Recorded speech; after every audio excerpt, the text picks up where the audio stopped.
Hello friends, I am doctor Naveed Khan and welcome to my channel. तो पिछले lecture में हमने डिस्कस किया था इनहेरिटेंस ऑफ वन जीन और इस सिलसिले में हमने बात की थी मोनोहाइब्रिड क्रॉस के बारे में। और मोनोहाइब्रिड क्रॉस के बारे में हमने क्या कहा था कि ये दो ऑर्गेनिजम्स, दो इंडिविजुअल्स के बीच में एक ऐसा क्रॉस है जहां दोनों इंडिविजुअल्स एक कैरेक्टर के लिए कंट्रास्टिंग फॉर्म्स या ट्रेट्स शो करते हैं। और मेंडल ने जब अपने इस तरह के प्लांट्स के बीच में मोनोहाइब्रिड क्रॉस परफॉर्म किया, पहले उन्हें कुछ सीड्स मिले। उन सीड्स को उन्होंने जब जमीन में बोया तो उनसे जो प्लांट्स मिले, इन प्लांट्स को ही हमने कौन सी जनरेशन कहा था? F1 जनरेशन, जहां F का मतलब था फिलियल। और मैंने आपको उस समय भी समझाया था कि किसी भी तरह का क्रॉस हो, किसी भी तरह का जीन इंटरेक्शन हो, कभी भी F1 जनरेशन में कोई रेशो अवेलेबल नहीं होती। ठीक है। उसके बाद F1 जनरेशन के प्लांट्स की जब सेल्फिंग की गई तो फिर हमें F2 जनरेशन के प्लांट्स मिले और हमने देखा कि F1 जनरेशन में तो कोई रेशो नहीं मिली थी और जितने भी तरह के प्लांट्स थे वो कोई एक ही फॉर्म के थे, जो इस केस में सभी टॉल थे। तो हमने उस फॉर्म को क्या कहा था? डोमिनेंट।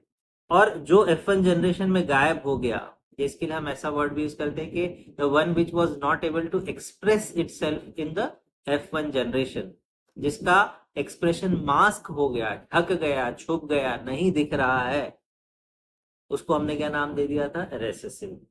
तो इस तरह से हमने डोमिनेंट और रेसेसिव के बीच में डिफरेंशिएट किया। और फिर F2 जनरेशन कैसे मिली? By the process of selfing. और F2 जनरेशन ऑब्टेन करने के लिए जो हमने एक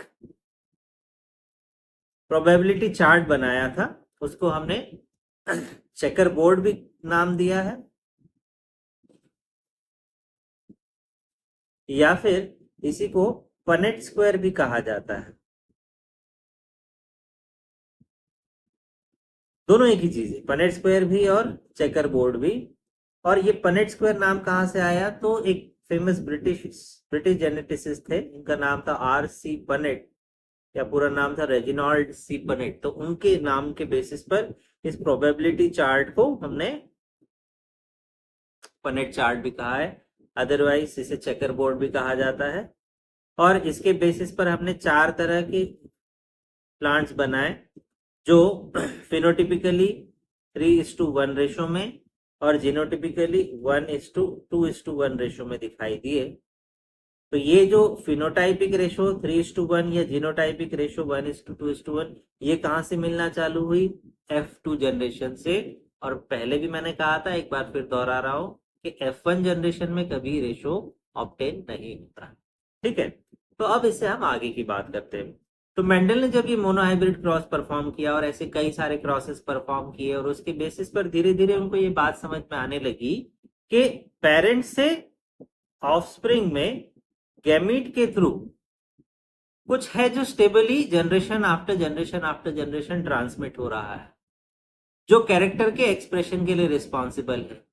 और ये क्या चीज थी, उन्होंने उन्हें इसका अंदाजा नहीं था, इसलिए उन्होंने इस चीज को क्या नाम दे दिया था? फैक्टर। और जिसको आज हम जानते हैं कि ये फैक्टर कुछ और नहीं, ये जीन ही है। जीन हम पहले भी डिफाइन कर चुके हैं कि it is a segment of DNA. Chemically genes are made up of DNA. कहाँ सिचुएटेड होते हैं? क्रोमोसोम के ऊपर। क्या कहीं भी रैंडमली सिचुएटेड होते हैं? नहीं। हर जीन की एक क्रोमोसोम के ऊपर एक फिक्स पोजीशन होती है, उसका एक फिक्स एड्रेस होता है, फिक्स पता होता है, वो वहीं मिलेगा। ठीक है। और उस एड्रेस को क्या कहा जाता है? उस जीन की लोकस कहते हैं। ठीक है।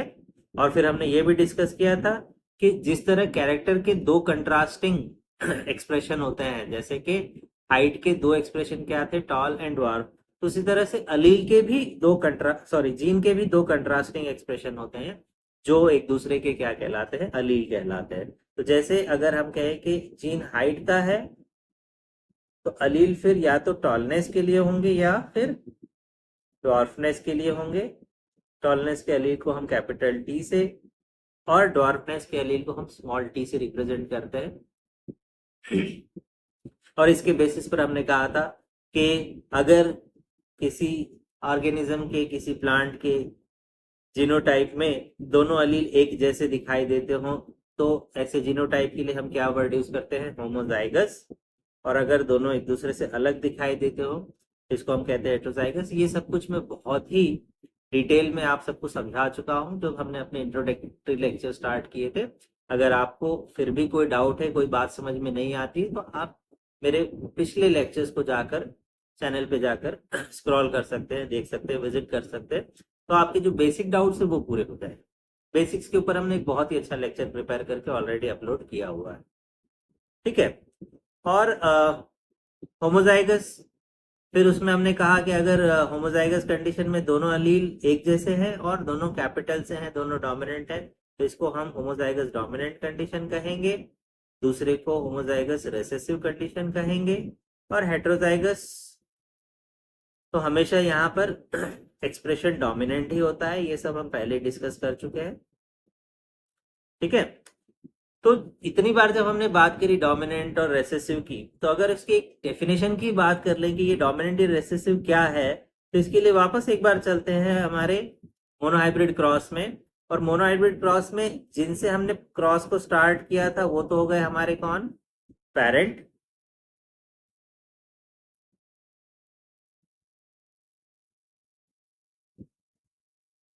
ठीक है, जिनसे हमने क्रॉस को स्टार्ट किया था वो हो गए कौन? पेरेंट। और उनकी क्रॉसिंग करने के बाद हमें जो सीड्स मिले, उन सीड से हमने जो प्लांट्स ऑब्टेन किए, ये प्लांट्स कौन सी जनरेशन के थे? F1 जनरेशन के। F1 जनरेशन के प्लांट्स को हमने सेल्फिंग करके फिर कौन सी जनरेशन मिली थी? F2 generation. तो इसमें देखने लायक बात यह है कि जब पेरेंट्स के बीच में क्रॉसिंग की गई तो F1 जनरेशन में रेशो नहीं मिली, F1 जनरेशन में रेशो नहीं मिली और सारे प्लांट्स एक जैसे थे। तो डेफिनेशन वाइज हम कहते हैं कि जब आपने दो कंट्रास्टिंग फॉर्म्स वाले पेरेंट्स के बीच में क्रॉसिंग की, ध्यान से सुनिए, आपने दो कंट्रास्टिंग फॉर्म्स वाले पेरेंट्स के बीच में क्रॉसिंग की, क्रॉसिंग करने के बाद F1 जनरेशन में रेशो नहीं मिली, बराबर है। रेशो नहीं मिली, इसका मतलब क्या हुआ कि जितने भी प्लांट्स थे वो फिनोटिपिकली एक ही तरह के थे, इनफैक्ट जीनोटिपिकली भी एक ही तरह के थे। कोई रेशो था ही नहीं, ना फिनोटिपिकली कोई रेशो था, ना जीनोटिपिकली कोई रेशो नहीं था। ये बात हम कम से कम 10 बार रिपीट कर चुके हैं, आप भी अपने दिमाग में अच्छे से इसको बिठा लीजिए। ये बात है F1 जनरेशन। तो F1 जनरेशन में फिनोटाइपिक रेशो नहीं मिली, F1 जनरेशन में जीनोटाइपिक रेशो नहीं मिली, F1 जनरेशन के सारे प्लांट्स एक ही तरह के थे। और ये जो भी प्लांट्स अपने आप को F1 जनरेशन में, या जो फॉर्म F1 जनरेशन में अपने आप को एक्सप्रेस कर पाया, उसी को हम कहते हैं डोमिनेंट फॉर्म। और उसका जो अलील है वो कहलाता है डोमिनेंट अलील। जो अपने आप को एक्सप्रेस नहीं कर पाया वो कहलाएगा रेसेसिव फॉर्म, और उसका अलील कहलाएगा रेसेसिव अलील। तो यहां पर ये बात अब आपको क्लियर हो गई कि डोमिनेंट या रेसेसिव, ये एक्चुअली हम पहले अपने लेक्चर्स में भी क्लियर कट डिफाइन कर चुके हैं, लेकिन आपके कन्वीनियंस के लिए यहाँ पर एक बार फिर हम बता रहे हैं कि जो F1 जनरेशन में फॉर्म अपने आप को एक्सप्रेस करता है वो डोमिनेंट फॉर्म कहलाता है, जो अपने आप को एक्सप्रेस नहीं कर पाता है वो रेसेसिव फॉर्म कहलाता है। डोमिनेंट फॉर्म का अलील डोमिनेंट अलील, रेसेसिव फॉर्म का अलील रेसेसिव अलील, और डोमिनेंट अलील को कैपिटल से और रेसेसिव अलील को स्मॉल लेटर से रिप्रेजेंट किया जाता है, ठीक है। तो अगर एक एग्जांपल ले कि कैरेक्टर है हाइट, हाइट के दो फॉर्म्स, टॉल और ड्वार्फ। F1 जनरेशन में क्योंकि टॉल ने अपने आप को एक्सप्रेस किया तो टॉल क्या हो गया? डोमिनेंट। ड्वार्फ अपने आप को एक्सप्रेस नहीं कर पाया तो ड्वार्फ क्या हो गया? रेसेसिव। तो टॉल, ये जो फर्स्ट लेटर कैपिटल है इसका, है ना, यही इसका अलील है, और इसी को स्मॉल कर दो, स्मॉल डी नहीं, हाँ, ये इसको स्मॉल करना है, कैपिटल डी को ही स्मॉल करना है, तो ये जो अलील बन जाएगा ये रेसेसिव अलील हो जाएगा। तो हाइट के दो अलील्स कैपिटल टी और स्मॉल डी नहीं होंगे, डेली वाला कैपिटल टी और स्मॉल टी होंगे, तमिलनाडु वाला। ओके, यहां तक बात समझ में आ गई आपको? तो होमोजाइगस, हेटेरोजाइगस, डोमिनेंट, रेसेसिव, ये सारी टर्मिनोलॉजी क्लियर है। अब एक टर्म आता है मोनोहाइब्रिड। आप बोलेंगे अरे मोनोहाइब्रिड क्रॉस की तो बात कर चुके हैं। मोनोहाइब्रिड क्रॉस और मोनोहाइब्रिड दोनों अलग चीज है। मोनोहाइब्रिड क्रॉस वो प्रोसेस है जो आप दो ऐसे इंडिविजुअल्स के बीच में क्रॉसिंग कराते हो जिनकी एक कैरेक्टर के लिए कंट्रास्टिंग फॉर्म्स शो करते हैं। लेकिन मोनोहाइब्रिड क्या है, जब आप एक टॉल प्लांट की क्रॉसिंग एक ड्वार्फ प्लांट से करेंगे, मान लीजिए ये कैपिटल टी है, ये स्मॉल टी है, तो क्रॉसिंग का प्रोसीजर तो क्या कहलाया, मोनोहाइब्रिड क्रॉस। और इससे जो मिलेगा, ठीक है, इसमें एक अलील तो इस पेरेंट से आएगा कैपिटल टी, एक अलील इस पेरेंट से आएगा स्मॉल टी, ये हो जाएगा phenotypically tall, genotypically heterozygous capital T small T. तो ये जो है ये F1 या फिलियल 1 भी बोल सकते हैं, या इसको F1 हाइब्रिड भी बोलते हैं।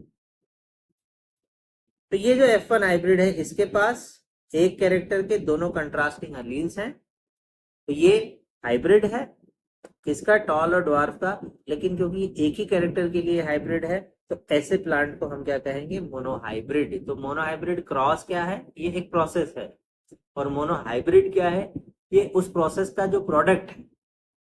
समझ में आ गई आपको बात अच्छे से?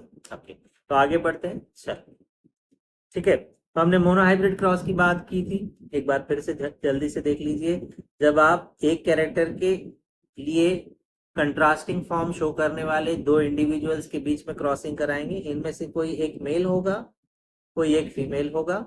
जो मेल होगा उसके मेल गैमीट्स पोलन ग्रेन के फॉर्म्स में हम लेंगे, और ड्वार्फ अगर इसको आपने एज ए फीमेल सिलेक्ट किया है तो फिर इसका एग जो है वो इस क्रॉस में यूज होगा। ठीक है, क्योंकि मेंडल ने पहले भी मैंने आपको बताया है किस तरह की वेराइटीज यूज करी थी, true breeding P varieties. True breeding P varieties के बारे में क्या हमने कहा था कि कैसे मिलती हैं, जल्दी बताइए। Yes, bye the process of repeated selfing.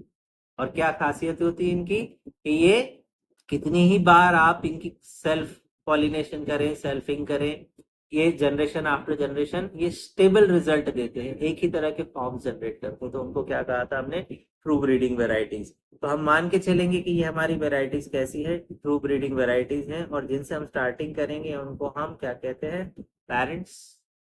ठीक है, और ये अगर ट्रू ब्रीडिंग है तो ये होमोजाइगस होगा। ड्वार्फ में तो सोचने की बात ही नहीं है, ये होमोजाइगस ही होगा, बट दोनों अलील रेसेसिव होंगे। ठीक है, जब क्रॉस करेंगे तो ये एक तरह के गैमीट बनाएगा जिनमें कैपिटल टी अलील होगा, ये भी एक ही तरह के गैमीट बनाएगा जिसमें स्मॉल टी अलील होगा।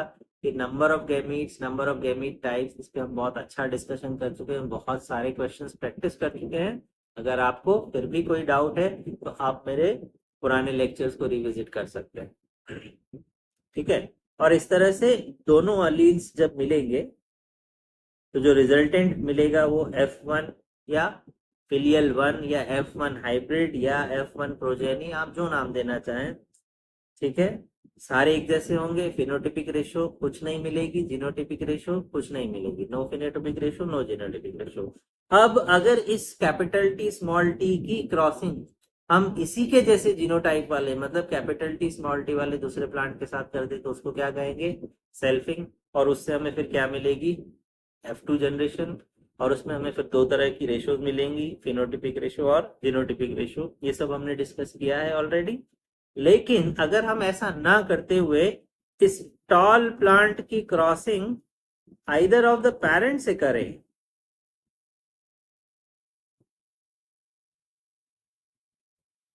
मतलब हम क्रॉस में पीछे जा रहे हैं। ठीक है, क्रॉस में पीछे जा रहे हैं तो इसको क्या कहा जाता है, बैक क्रॉस। तो बैक क्रॉस क्या है, F1 की क्रॉसिंग पेरेंट्स के साथ कराना।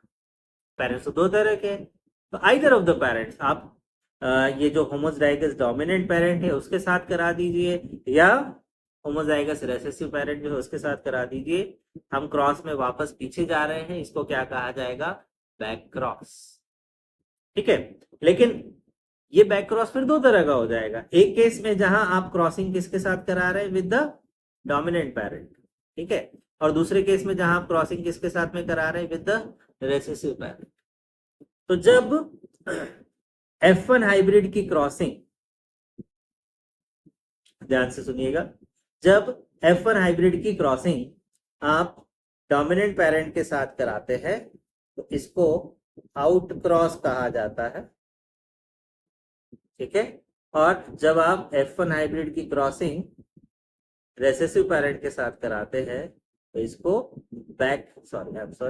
टेस्ट क्रॉस कहा जाता है तो वो भी बैक क्रॉस ही, लेकिन स्पेसिफिकली इसको टेस्ट क्रॉस कहा जाता है। तो इसका मतलब है कि अगर हम F1 की crossing either of the parent से करते हैं तो इन जनरल वो कहलाता है बैक क्रॉस, पर स्पेसिफिकली अगर प्लांट या जो पेरेंट है वो होमोजाइगस डोमिनेंट पेरेंट है तो ये कहलाता है आउट क्रॉस, और अगर आप रेसेसिव पेरेंट के साथ में करा रहे हो तो वो क्या कहलाता है, that is called as test cross, ठीक है। इसका मतलब है कि अगर हम इसको मैथमेटिकली दर्शाने की कोशिश करें, दिखाने की कोशिश करें, तो back cross is equal to test cross plus out cross, ठीक है। तो दोनों तरह की क्रॉस करके देख लेते हैं एक बार। अगर आउट क्रॉस करें तो कैपिटल टी स्मॉल टी ये तो हो गया आपका F1, कैपिटल टी ये हो गया आपका डोमिनेंट पेरेंट, और यहाँ पे क्या होगा, ये दो तरह के गैमेट बनाएगा 50-50%, कैपिटल टी और स्मॉल टी। ये एक ही तरह के गैमेट बनाएगा कैपिटल टी। जब ये गैमेट और ये गैमेट्स फ्यूज होंगे तो आधे प्लांट होंगे कैपिटल टी, आधे प्लांट होंगे कैपिटल टी स्मॉल टी, ठीक है।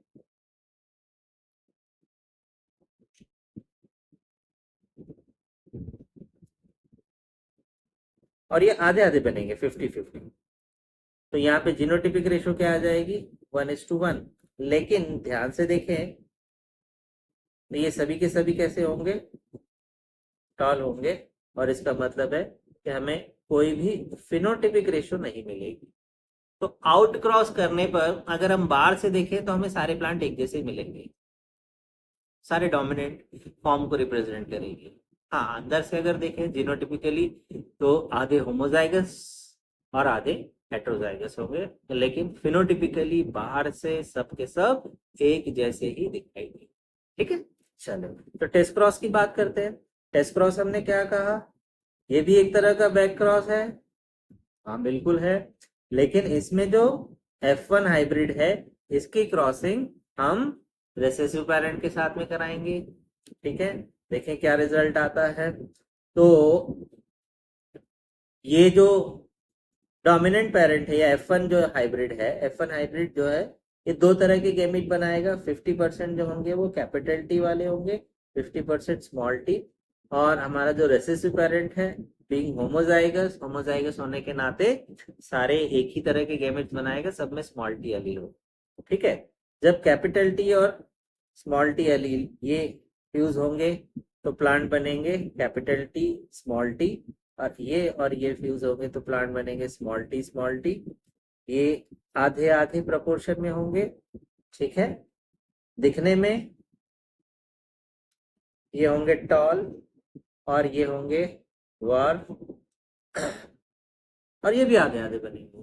तो यहाँ पर अगर हम बोले कि रेशो 1:1 है तो ये किसकी रेशो है, ये जीनोटिपिक रेशो भी 1:1 है और फिनोटिपिक रेशो भी 1:1 है। तो टेस्ट क्रॉस में phenotypic ratio is equal to genotypic ratio is equal to 1:1, ऐसा कुछ हमें रिजल्ट देखने को मिलता है। और यहाँ पे हमें बाहर से भी 50-50, जब हम देखेंगे तो आधे टॉल आधे ड्वार्फ, और अंदर से भी 50-50, आधे होमोजाइगस और आधे हेट्रोजाइगस, ओके, ठीक है। अब सवाल आता है इसका नाम टेस्ट क्रॉस क्यों रखा गया। टेस्ट क्रॉस ये नाम इसलिए पड़ा क्योंकि आप इससे कुछ टेस्ट कर सकते हो, कुछ पता लगा सकते हो, परीक्षण कर सकते हो। आप बोलेंगे भाई क्या परीक्षण कर सकते हैं, क्या टेस्ट कर सकते हैं, क्या पता लगा सकते हैं। तो देखिए, अगर मेरे पास एक टॉल प्लांट है, ठीक है, टॉल प्लांट है, देखने में ही टॉल है, तो फिनोटिपिकली तो कोई क्वेश्चन ही नहीं है, ये डोमिनेंट है, कोई सवाल ही पैदा नहीं होता। लेकिन हमारे मन में एक डाउट हो सकता है कि भाई हमारा जो टॉल प्लांट है ये होमोजाइगस टॉल है या हेटेरोजाइगस टॉल है। ये कैसे पता लगा? अंदर कैसे झांक के देखें, उसके जीन्स में कैसे झांकेंगे, कैसे पता लगाएंगे कि वो होमोजाइगस टॉल है या हेटेरोजाइगस टॉल है? तो ये कैसे टेस्ट करें, कैसे पता लगाएं, उसके लिए हमारे पास क्या है, टेस्ट क्रॉस है। आपका जो भी प्लांट है आप उसका टेस्ट क्रॉस कर दो, मतलब उसकी क्रॉसिंग रेसेसिव प्लांट के साथ करा दो। ठीक है, अब पहला केस देखते हैं। पहले केस में अगर मान लीजिए ये केस 1 मान लीजिए, इसको केस 2 मान लीजिए कि हो सकता है हमारा प्लांट होमोजाइगस हो। अगर वो होमोजाइगस है, हमने टेस्ट क्रॉस किया, मतलब उसको रेसेसिव प्लांट के साथ क्रॉसिंग करा दी। ठीक है, तो डेफिनेटली यहाँ पर सारे के सारे जो है वो एक ही तरह के प्लांट्स मिलेंगे। ये एक तरह का मोनोहाइब्रिड क्रॉस ही हो गया है ना। और यहाँ पर सारे प्लांट्स टॉल मिलेंगे, ऑल टॉल। बाहर से देखने के पर ही पता चल जाएगा कि सारे प्लांट जो है इस क्रॉस के बाद अगर एक जैसे मिले हैं, इसका मतलब है कि हमारा जो गिवन प्लांट है वो कैसा है, होमोजाइगस है, केस 1। लेकिन अगर केस 2 की बात करें, सपोज हमारा प्लांट हेटेरोजाइगस है और हमने टेस्ट क्रॉस किया, मतलब रेसेसिव प्लांट के साथ में उसकी क्रॉसिंग की, तो ये 50% कैपिटल टी, 50% स्मॉल टी। यहाँ पर तो सारे के सारे स्मॉल टी, ये और ये मिलेंगे कैपिटल टी स्मॉल टी, ये और ये मिलेंगे स्मॉल टी स्मॉल टी। तो ये टॉल और ड्वार्फ 50-50, आधे आधे, 1:1 इस प्रोपोर्शन में मिलेंगे। तो सिंपल फंडा है कि अगर हमने टेस्ट क्रॉस किया, ठीक है, किसका, एक प्लांट विथ अननोन जीनोटाइप, जिसका जीनोटाइप हमको मालूम नहीं, हमें पता लगाना है, you want to test whether a plant with unknown genotype is homozygous और हेटेरोजाइगस। हम इस बात का परीक्षण करके पता करना चाहते हैं कि एक प्लांट जिसका जीनोटाइप हमें मालूम नहीं है वो होमोजाइगस है हेटेरोजाइगस है, वो पता करने के लिए हमने क्या किया, टेस्ट क्रॉस किया। अगर वो होमोजाइगस होता, अगर वो होमोजाइगस होगा तो फिर टेस्ट क्रॉस करने पर कोई रेशो नहीं मिलेगी, सारे प्लांट डोमिनेंट मिलेंगे, एक ही तरह के मिलेंगे, नो रेशो, नो रेशो। और अगर वो प्लांट हेटेरोजाइगस है तो 50-50, 1:1 रेशो में आधे डोमिनेंट और आधे रेसेसिव प्लांट मिलेंगे। ठीक है, तो सिंपल सा अगर हम इसको कंक्लूड करें कि अगर टेस्ट क्रॉस करने पर हमें दो तरह के रिजल्ट मिल सकते हैं, या तो नो रेशो मिलेगी या फिर 1:1 रेशो मिलेगी। ठीक है, नो रेशो अगर कुछ नहीं मिला, इसका मतलब जो हमारा अननोन जीनोटाइप है वो होमोजाइगस है, और अगर 1:1 रेशो मिल रहा है तो जो हमारा अननोन जीनोटाइप है वो कैसा है, हेटेरोजाइगस। ओके, तो ये है टेस्ट क्रॉस। तो आज का डिस्कशन हम यहीं तक रखते हैं, आप इसको अच्छे से रिवाइज करिए। और अभी तक इस सीरीज में हमने ये शायद हमारा चौथा लेक्चर है, आप इसको फॉलो करिए, पुराने लेक्चर्स को विजिट करिए। जो भी डाउट होता है आप अपने कमेंट बॉक्स में भी लिख सकते हैं, आपके suggestions they are more than welcome. And thank you so much and all the best.